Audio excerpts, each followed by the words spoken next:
찬양대의 찬양 감사를 드립니다. 오늘 사순절 첫 번째 주일에 우리 찬양이 감동이 되고 은혜가 되는 것 같습니다. 예수 그리스도를 우리 가운데 보내신 하나님께 우리 감사의 박수 한번 하도록 하죠.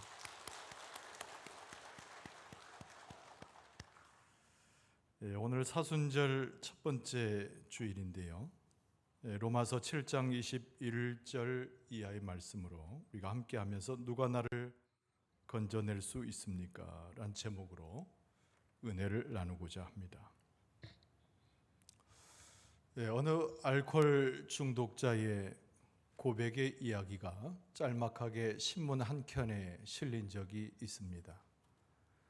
알코올 중독자가 자기의 삶의 현실을 비관하면서 이렇게 이야기를 하죠. 내가 아무리 술을 먹으려고 하지 않으려고 마음먹어도 노력해도 결심을 해도 술의 유혹을 벗어날 수 없다. 내 마음 가운데 들이닥친 엄청난 유혹, 무자비한 욕망을 내가 견딜 수 없다. 이 짤막한 술 중독, 알코올 중독에 빠진 자의 고백의 이야기입니다. 통계를 보니까 우리나라의 중에 5분의 1 정도가 술 중독이라고 하는 통계. 우리나라도 청정 국가가 아니에요. 그래서 해마다 마약 수가 늘어 그 마약 중독에 걸린 사람들이 많아진다고 합니다. 대략적으로 통계청에서 잡아 마약 중독자는 30만 명을 넘어갈 것으로 추산하고 있는데요. 술 중독과 마약 중독, 우리나라에 큰 문제가 있습니다. 마약과 술이 어떻게 문제가 되냐면 강력 범죄라고 할 수 있는 여러 가지 범죄에 있어서 술 중독이나 마약 중독을 차지하는 그 된 사람들이 하는 그 범죄율이 무려 8%에 이르기 때문에 이것이 사회 문제가 되고 국가의 문제가 된다는 거예요. 술과 마약은 처음에는 접하는 사람들이 그런 생각을 한답니다. 참 유쾌하다. 심란한 마음을 돌릴 만큼 통쾌하다. 그것을 계속 먹고 나중에는 이 술이 사람을 먹게 되고 이 마약 자체가 우리의 삶을 정신적으로 스스로 헤어날 수 없고 인격이 중독되고 결국에는 가는 특징이 술과 마약이라고 하는 것에 특징 지어지는 내용입니다. 성경은 우리의 삶의 죄를 뭐라고 표현했는가? 우리의 마음 가운데 죄성이라고 하는 것이 있어서 떨쳐 유혹이 시시각각으로 우리에게 다가오기 때문에 이런 현상이 일어난다고 성경은 설명해 주고 있습니다. 오늘 성경 본문의 말씀은 사도 바울이 로마에 있는 교회에 편지하는 한 대목이죠. 사도 바울이 로마에 있는 교인들에게 편지의 글을 쓰면서 스스로의 고백을 여기에 담아내고 있습니다. 사도 바울이 어떤 인물입니까? 우리의 신앙의 선배고 모범적인 사람 아닙니까? 그런데 충격적인 하나의 고백을 오늘 하고 있어요. 1절 22절에 보면 제가 읽은 대로 이 사도 바울의 고백, 그러므로 내가 한 법을 깨달았노니 곧 선을 행하기 원하는 나에게 함께 있는 것이로다. 내 속사람으로는 하나님의 법을 즐거워하되 내 지체 속에서 다른 법이 내 마음의 법과 싸워 내 지체 속 죄의 법으로 나를 사로잡는 것을 보는도다. 이렇게 얘기를 했어요. 그러면서 사도 바울이 마음의 다급함과 통렬의 마음을 가지고 스스로의 죄성을 이렇게 또한 고백합니다. 24절에 보면은 오호라 곤고한 사람이로다. 이 사망의 몸에서 누가 나를 건져내랴. 통탄하면서 로마에 있는 교회에 편지하면서 자기 스스로의 죄성을 고백하고 있는 사도 모습 그대로 보여지고 있습니다. 우리의 삶이라고 하는 것이 왜 이렇게 덧없는 삶이 되고 왜 우리의 삶이라고 하는 것이 소망 없는 것처럼 매일의 삶이 어두운 가운데 있는 것인가? 성경은 분명히 우리에게 가르쳐주고 있어요. 하나님을 따르려고 하는 성령의 소유 있는가 하면 죄를 자꾸 육체 내 마음 경 존재하기 때문이라는 거예요. 이제는 이 성령의 소유와 이 육체의 소유가 다 싸우는 가운데 우리는 계속 실패, 죄의 유혹에 받쳐지고 죄성에 물들어 우리의 삶 자체는 파괴로 이어질 수 없다는 겁니다. 유혹을 뿌리칠 수 없는 우리의 삶, 우리의 삶의 죄를 중지하고 싶어도 이 죄의 문제를 해결할 수 없는 우리의 삶. 여러분, 이 가운데 성경은 우리에게 어떻게 이 문제를 해결할 것인가 정답도 우리에게 주고 있습니다. 사순절 첫 번째 주일을 지나면 죄성에 물들어서 내 삶을 어찌할꼬 고민하는 우리에게 오늘 하나님의 말씀이 주어지는데 이 말씀에 집중해서 이 말씀 가운데 우리는 하나님을 만나고 예수 그리스도의 음성을 통하여 들을 수 있어야 합니다. 어떻게 할까? 우리의 죄의 문제를 타락한 어떻게 해야 될까요?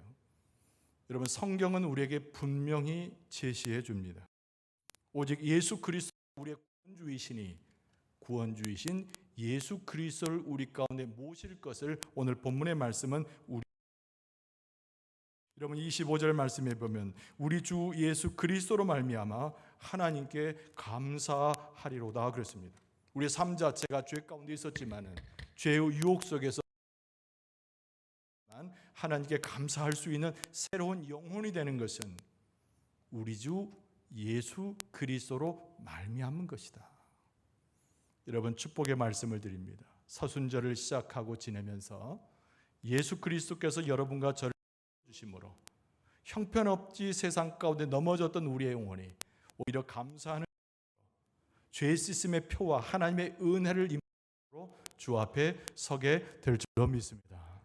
오늘 본문의 말씀 가운데 사도 바울은 그 정답을 제시하면서 첫 번째로 예수님은 우리의 유일한 구주가 됨을 먼저 증언하고 있어요. 한번 따라서 할까요? 예수님은 우리의 유일한 구원주가 되십니다. 그 문제를 이야기하면 아담을 빼어놓을 수가 없어요. 여러분, 아담에게 죄가 들어왔습니다. 부패했습니다. 우리는 후손으로서 그 죄성을 이어받는 자가 되고 말았어요. 그러나 인류의 역사 가운데서 아담의 타락과 부패를 한 분의 인물이 있습니다. 그분이 바로 예수 그리스도이시지요. 우리로부터 어떻게 죄를 이어받았습니까? 아담의 씨앗을 품고 태어났기 때문입니다. 아담의 죄성, 아담의 범죄, 아담의 를 타고났기 때문에 우리는 본래부터 죄인됨으로 태어난.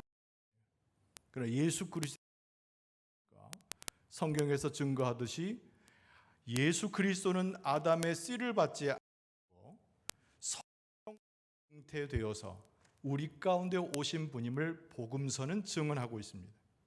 마태복음 1장 20절 이하에 보면은 이렇게 말씀하고 있어요. 이 일을 가만히 요셉이 생각을 하는데 선몽하여 이르되 자손 요셉아 네 아내 무서워하지 말라. 여러분, 그 다음 자는 성령 21절에 아들을 낳으리니 이름을 예수로 하라. 이는 그가 자기 백성을 그들의 죄에서 구원할 자이심이라 하니라. 그래서 4절에 보면은 그 죄를 없애려고 나타나신 것을 네가 안 하 그에게는 죄가 없느니라. 예수 그리스도의 몸을 입고 탄생 성령의 잉태로 태어나셨고 씨 없으신 분이에요. 죄가 없는 분으로 우리 가운데 구원주로 오셨다고 하는 성경의 증언의 이야기입니다. 우리는 마귀의 유혹을 통해서 죄를 받고 마귀의 섭리로 인해 멸망할 수밖에, 우리의 삶 자체는 무너지는 삶이지만 이 온전한 인간 없이 우리 오신 분이기에 우리의 죄로부터 고난으로부터, 우리의 부패로부터 유일하게 구원시킬 구원주로서 예수 그리스도께서 우리 가운데 오셨다는 거예요. 그래서 성경이 말씀하고 있는 예수 그리스도의 정체는 하나님이신 분으로 우리 가운데 내려오셨는데, 죄의 모든 문제를 해결할 뿐만 아니라 십자가에다가 우리의 죄를 못 박을 수 있는 유일한 분으로 예수 그리스도께서 오셨기 때문에 예수님이야말로 우리를 구원하실 유일한 구원주가 되심을 성경은 말씀하고 있습니다. 여러분, 타락한 본성이 있기 때문에 부패한 삶이 따라오게 되는 것이지요. 예수 그리스도는 타락의 본성을 갖지 않고 우리 가운데 오셨기 때문에 예수님의 삶 자체는 부패하지 않는 삶으로 시작되었다는 것도 우리가 기억할 필요 있습니다. 여러분, 예수님의 삶은 어떻게 사생의 30년을 빼고 사생의 3년을 시작했던 사건이 있었습니까? 우리가 기억하는 복음서에 공히 등장했는데 그것이 마귀 사건이에요. 예수님께서 요단강가에서 세례를 받으실 때 하나님의 나라를 하고 예수 그리스도의 사역을 시작합니다. 근데 마태복음 4장에, 마가복음 1장에, 누가복음 4장에 다 모든 복음서 가운데 등장하는 하나의 사건은 예수께서 광야로 이끌림을 받아서 그래서 마귀에 하는 사건이에요. 그리스도의 구원주 되심의 역사와 하나님 보내신 바 그 뜻을 이행하기 위해서 마귀의 시험을 받은 거예요. 근데 그 마귀의 시험 자체는 이미 성인 되어서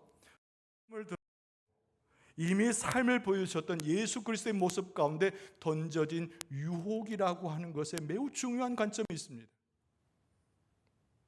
죄가 없이 태어나신 분이 예수 그리스도예요. 이 땅 가운데 구원주로 온전히 오신 예수 그리스도인데 그의 품성과 삶 자체가 부패하지 않았음을 보여주는 유일한 사건이죠. 하나의 시작된 사건이라는 거예요. 우리가 흔히 말하는 마귀입니다. 다 40일간 기도 굶주리신 예수님 왔어요. 그리고 예수님 앞에 첫 번째 유혹을 던져줍니다. 그 내용이 뭡니까? 광야의 흔히 돌들을 바라보면서, 그래서 이 돌들로 떡덩이가 돼서 받아 먹으라, 이런 유혹을 던져줍니다. 시장하시기 때문에 돌을 떡덩이로 만들어서 먹으라, 이 표현을 넘어서는 굉장히 큰 의미를 갖는 것이지요.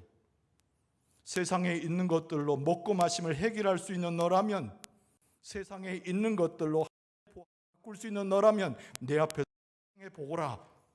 마귀가 주인 행세를 하면서 예수 그리스도 앞에 그렇게 선포하고 있는 거예요. 그런데 우리가 마태복음 4장 4절에 보면 예수님께서 그 마귀에게 담대하게 이렇게 말씀하십니다. 예수께서 대답하여 이르시되 기록되었으되 사람이 떡으로만 살 것이 아니요 하나님의 입으로부터 나오는 모든 말씀으로 살 것이라 하였느니라. 할렐루야. 예수 그리스도는 떡으로 시작하신 분이 아니고 세상의 물질로 시작하신 분이 아니고 하나님의 말씀을 이 땅에 선포하셔서 그 능력으로 그의 삶을 내고 그 삶 가운데 부패하지 아니하는 하늘의 영원한 것으로 시작하신 분이 우리 예수 그리스도이신 줄 믿습니다. 마귀가 또 계속 유혹을 해요. 시험합니다. 성전 저 위에 꼭대기에 올려놓고는 하는 얘기가 뛰어내리라. 하나님이 너를 보호하시지 않겠느냐. 그리고 나서 곧바로 또 유혹하기를 세상 만국을 보여주면서 내게 절하면 모든 만국을 내게 주리라, 이렇게 말씀해요. 누가복음에 보면 이 표현의 두 가지 유혹이 동시에 나타납니다.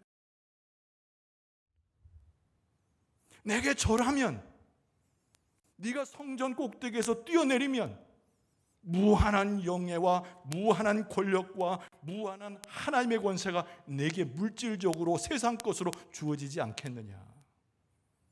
마치 제자들이 당신의 때가 언제입니까?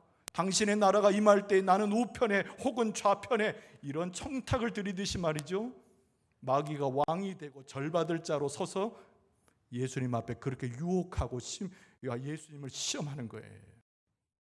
여러분, 누가복음 4장 8절에 보면 예수님 기록하고 있습니다. 예수께서 대답하여 이르시되 기록된 바 주 너의 하나님께 경배하고 다만 그를 섬기라 하였느니라. 예수 그리스도께서 기억하시는 것이 무엇일까요? 세상에서 영예를 얻는 것보다 세상에서 권력을 가지고 사람들 위에서 자기의 나라를 만들어 가는 것이 경배하고 하늘에 계신 하나님을, 이 세상을 살아가는 사람의 본분임을 가르치고 계시는 거예요. 예수님은 죄 없이 탄생하셔서 구원주가 되신 것과 동시에 그의 삶 자체가 부패하지 아니하고 하나님 중심으로, 하나님의 은혜를 중심으로, 하나님의 섭리를 중심으로, 하나님의 말씀과 그 뜻을 중심으로 예수께서는 공생애를 시작하셨다. 온전히 버리셨으되 무엇을 버리셨습니까? 육신의 정욕을 버리셨고 안목의 정욕을 버리셨고 이 생의 자랑을 버리신 분이 예수 그리스도라는 거예요. 우리 안에는 탐욕이 있습니다. 우리 안에는 죄악이 있습니다. 우리 안에는 탐심이 있습니다. 우리는 마귀의 종에 대해서 이리 끌리고 저리 끌리잖아요. 그러나 그 모든 것을 말씀으로 사탄의 권세를 결박하시고 하나님의 하는 예수 그리스도께서 우리 가운데 오시면, 우리의 심령에 들어오시면, 내 팔을 붙잡아 주시면, 나를 끌어안아 주시면 구원주이신 예수 그리스도를 경험하여서 우리의 모든 죄 가운데서, 삶의 덧없음과 고통 가운데서 온전히 해방되게 될 줄로 믿습니다. 말씀 가운데 무엇을 증언하고 있습니까? 굉장히 중요한 것은 사도 바울의 권고의 내용 가운데 나를 포기할 것을 말합니다. 그리고 예수님을 붙들어야 됨을 말씀 가운데 강조하고 있는 거예요. 여러분, 사순절 첫 번째 주일에 한번 따라서 해봅시다. 나를 포기하고, 나를 완전히 포기하고 예수님을 붙들어야 합니다. 꼭 우리가 마음 가운데 심중에 두어야 할 경고예요. 나를 포기하면 예수를 붙들 수가 없어요. 예수 나 자신 해야 됩니다. 여러분, 우리의 심령 가운데 있습니까? 의자가 놓여져 있습니다. 그것을 보좌라고 표현해도 좋습니다. 왕 자리라고 표현해도 좋습니다. 그런데 여러분, 내 심령을 영적인 거울에서 말과 판단해 보세요. 심령에 있는 자리에 누가 앉아 있는가? 삶 가운데서 죄를 짓고 왜 삶 가운데서 타락하고 하나님을 떠나 있는가? 그 이유는 다른 것에 있는 것입니다. 심령의 깊은 가운데 자리가 있는데 그 자리에 내가 똑하니 있기 때문이라는 거예요. 여러분, 그 자리를 비워야 됩니다. 그 자리에서, 내가 앉았던 그 자리에서 내가 내려와야 되는 거예요.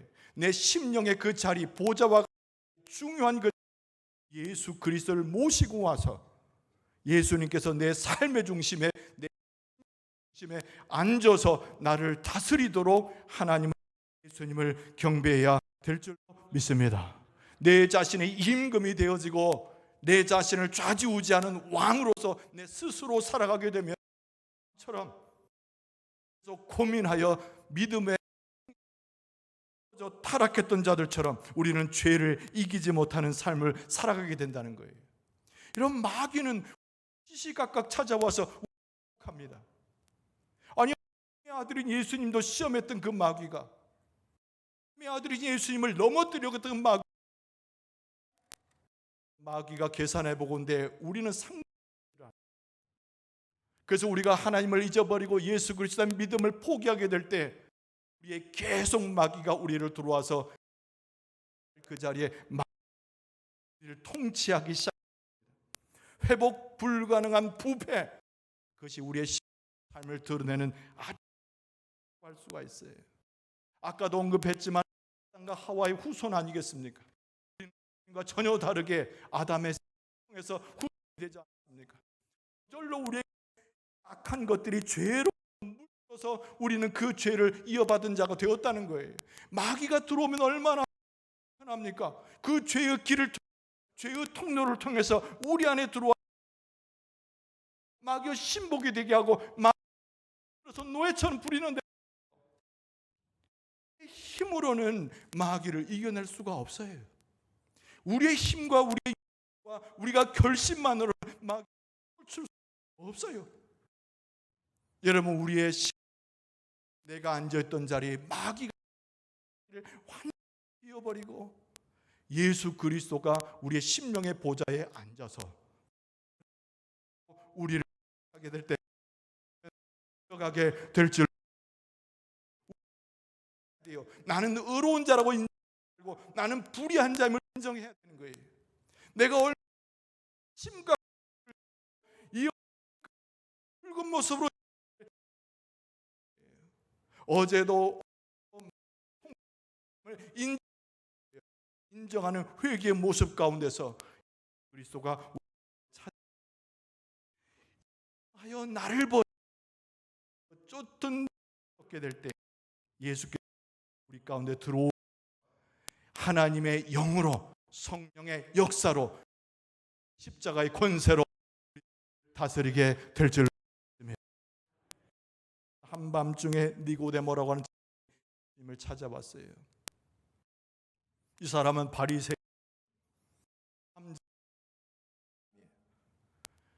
사람은 항상 규례를 기도하고 금식하는 사람이 하나님의 율법을 그 누구보다 잘 지키는 사람이 할 만한 것은 다 했고 최선을 다해서 살았던 사람이 근데 니고데모가 스스로를 보니까 하나님께 충만한 것을 보게 됩니다. 니고데모가 단독적으로 본 거예요. 니고 이렇게 합니다.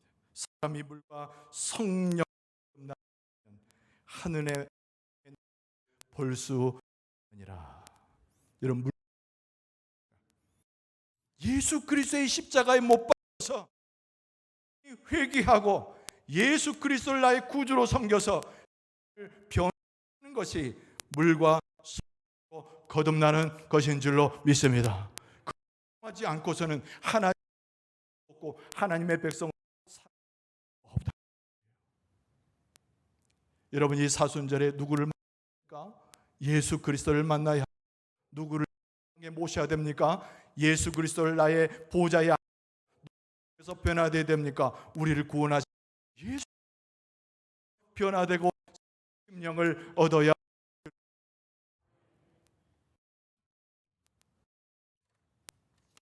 여러분 한국의 교회사라고 하는 것이 있어요. 근데 한국 초대 교회사에 유명한 부흥사로 등장하는 사람이 있는데 그 사람의 이름은 김익두 목사입니다. 김익두 목사. 근데 이 사람이 목사 되기 전에 회개하고 예수 믿기 전에 깡패로 유명한 사람이었어요. 얼마나 악독인 거 하니 사람들이 그 사람을 볼 때마다 합니다. 걸리면 큰일 난다 생각 미워하고 싫어했던 사람. 그런데 오늘날 김익도 사람이 다른 사람을 시켜서 돌립니다. 그건 다른 것이 아니라 부고의 소식이었어요. 이렇게 5글자로 나와 있습니다. 김익두 사망. 시장 사람들 포함해가지고 많은 사람들이 그 부고장을 받아들일 줄 몰랐어요. 시장이 난리가 났습니다. 슬퍼서 난리 났을까요? 애통해서 난리 났을까요? 그게 아니에요. 기뻐서 잔치를 베푸는 거예요. 장날이 설 때마다 김익두가 나타나 상을 둘러엎고 돈을 빼앗아가니 그동안 얼마나 고통이 심했는지 몰랐습니다. 이야기해 보니까 어떤 사람은 시장터에 오기 전에 장날이 선날 시장터에 오기 전에 마을 어귀에 있는 성황당에 들려가지고 열심으로 손바닥 비는데 오늘은 김익두를 만나지 않게 해주세요. 오늘은 김익두를 만나지 않게 해주세요. 그 침을 여러 번 받고 장으로 들어오곤 했답니다. 악명이 높은 사람이에요. 근데 김익두 사망 부고를 받았으니 시장에 어느덧 평화가 찾아왔습니다. 장사하고 막 그래요. 수년이 흘렀어요. 시장이 또 발칵 뒤집어졌습니다. 눈치채셨겠지만 사망했다는 김익두가 나타난 거예요. 세상 저 시장 중간에 나타난 겁니다. 난리가 났죠. 김익두가 몇 년 만에. 그런데 김익두의 오른손에는 다른 것이 주어져 있지 않고 빨간 성경책이 그리고 돼서 돌아온 거예요. 예수 믿고 회개하고 신학하고 목사가 돼서 돌아오. 사람들이 처음에는 보고 갑자기 하는 태도도 온순하고 갑자기 말씨도 달라졌어요. 그 사람들이 확인하기 시작했습니다. 찔러도 보고 어떤 사람은 양동이에 다가 머리 위에다가 물을 한 바가지 부어냈어요. 그래도 참고 있는가 보려고 한 말이죠. 근데 양동이에다 물을 잔뜩 담고 기믹도 머리에다가 물을 확 부은 사람의 팔뚝을 기믹도가 딱 붙들어. 얼마나 놀랬겠습니까? 이렇게 얘기해. 여보시오, 옛날 기믹도였어. 당신이 이미 죽었어. 근데 나는 죽었고 당신 손에 죽을지도 몰랐으니까 예수 믿고 구원요. 할렐루야. 네. 별로 감동이 없네. 그러니까 기믹도가, 깡패 기믹도가 예수 만나가지고 예수 그리스도를 삼아 신학을 하더니 시장통에 나타난 복음을 증거하는 사람이 되었다는 거예요. 나중에 유명한 부흥입니다. 교회사에도 등장하는데 초대 교회사에 부흥사, 부흥강사 김익두 목사, 부흥사. 놀랍게 많은 사람들이 변화된 되었다는 거예요.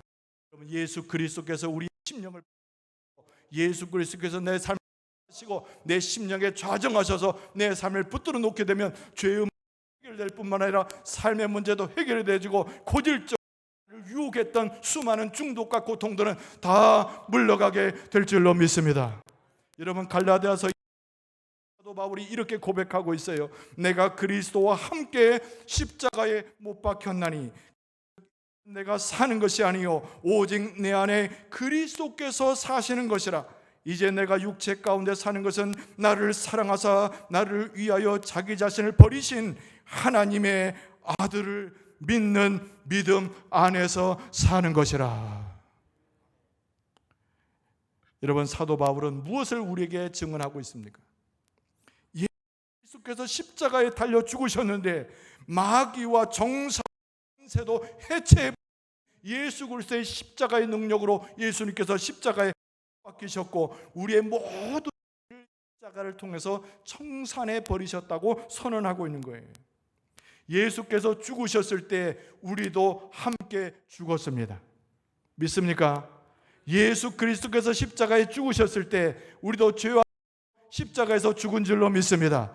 예수님께서 십자가에 죽으신 다음 우리도 예수님과 함께 장사되어진 줄로, 예수님께서 다시 부활하셨을 때 우리도 부활하여 새 생명을 얻게 되는 줄로 믿습니다. 예수님을 붙들면, 예수님을 섬기면, 예수님과 함께하면 죽었으나 장사되었으나 생명의 부활로 일어나서 새로운 생명으로 시작하게 되는 줄로 믿습니다. 고린도후서 5장 17절에 누구든지 그리스도 안에 있으면 새로운 피조물이라. 지나갔으니 보라 새 것이 되었도다. 3장 24절에 그리스도 예수 안에서 있는 하나님의 은혜로 값없이 의롭다함을 느니라. 믿습니까? 말씀을 믿기 바랍니다. 말씀의 능력을 통해서, 말씀을 통로를 통해, 찬송의 통로를 통해 구원하시는 예수 그리스도, 부활하신 예수 그리스도, 우리 죄 십자가에 못 박히신 예수 그리스도께서 여러분의 심령의 보좌에 들어오게 되실 줄로 믿습니다. 예수님의 중심으로 살아야 돼요. 자나깨나 예수님을 섬기며 살아야 되고 하나님만, 예수님만 의지하고 살아야 돼요. 거기에 승리의 길이 있고 사망의 곤고한 우리의 몸에서 구원하시는 그리스도의 능력을 하게 되는 거예요. 이 사순절을 지나면서 온전한 예수 그리스도, 구원하시기 오신 온전하신 예수 그리스도, 십자가에 우리의 죄를 다 못 박으신 예수 그리스도, 우리를 살리신 예수 그리스도를 경험하고 그분을 여러분의 심령 가운데 모셔드릴 수 있기를 바랍니다. 지금도 살아계셔서 우리와 함께 하시는 예수 그리스도, 그분을 통해서 찬송을 삼으며 그분에게 감사를 드리며 그리스도의 십자가를 기억하여 새로운 삶으로, 새로운 피조물로 시작할 수 있는 여러분과 저의 모습 되어줄 수 있기를 주의 이름으로 축원합니다.